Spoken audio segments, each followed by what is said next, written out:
All right, now speaking of happiness, today we are going to look at a condition which, well, some people might say is its opposite, or at least it's antithetical towards being happy, and that is loneliness and the feeling of being isolated from everything. Mia, we have an email here that came in on Valentine's Day, and which I have been thinking a lot about lately. So I did a little research and uncovered some very startling, at least to me, facts and information about loneliness and its effect on our health. Now, a lot of people, including you and I, are saying that modern technology and the increased use of social media has led to the decline in face-to-face contact, which is driving some real changes in our relationships. And as some researchers are finding, this state of loneliness presents an added risk of premature death. A recent study at Brigham Young University in Utah, for instance, found that the heightened risk of death from loneliness is the same as smoking 15 cigarettes a day and being an alcoholic. Now that's a heavy impact on the system. And people in increasing numbers are reporting feelings of intense loneliness, which is making them sick and unable to lead their lives, basically. Evidently, Mia, people need consistent social contact or they suffer, right? Yeah, well, we know that as a fact. As you know, babies, when they did an experiment and the babies were in a castle by themselves, nobody made it. They couldn't survive without the human touch. Oh, that's right. The babies all died, didn't they? Even though now we have more people than ever, and you might feel like, oh, I have 2,000 people with my, Facebook page. Yeah, my Facebook friends. The big illusion is, well, I have all these friends from all over the world. Am I somebody so important?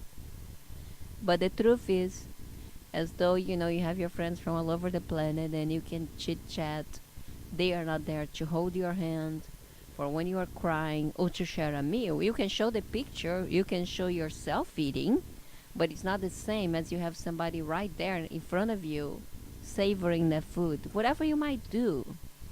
I know how important it is to be alone, because at some time of the day we should all have a little time on our own by ourselves to take a deep breath, to reflect, and to think about your life. It's as important as being social is to learn to be on your own. Yeah, That's part of life. It seems like a lot of people are not able to be alone. And another interesting fact that I uncovered is that many people are reporting intense feelings of loneliness even and especially when they're in groups of people.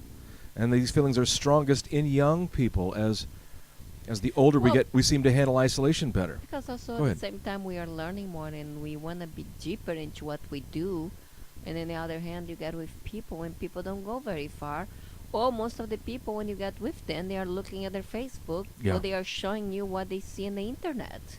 Yeah. So, we are losing a lot due to technology, which should help us, because if you think about it, you can have more time than ever.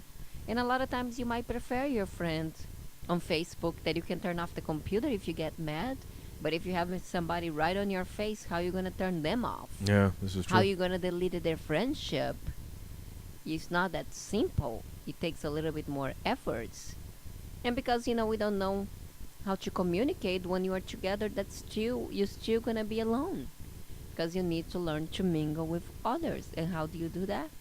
By doing it, by interacting, by being involved in social groups, by being involved in exercise, in your school, in your work, after work programs, socialize with your family, take a little time.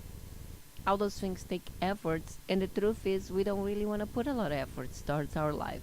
Yeah, maybe we are so used to have things easily, easy come to us and easy goes. I think you've hit on the issue. Is it actually takes, hard work really to break that bubble of isolation. Now, Mia, we have talked about this before with respect to depression, which I and a lot of existential philosophers are saying should be called despair.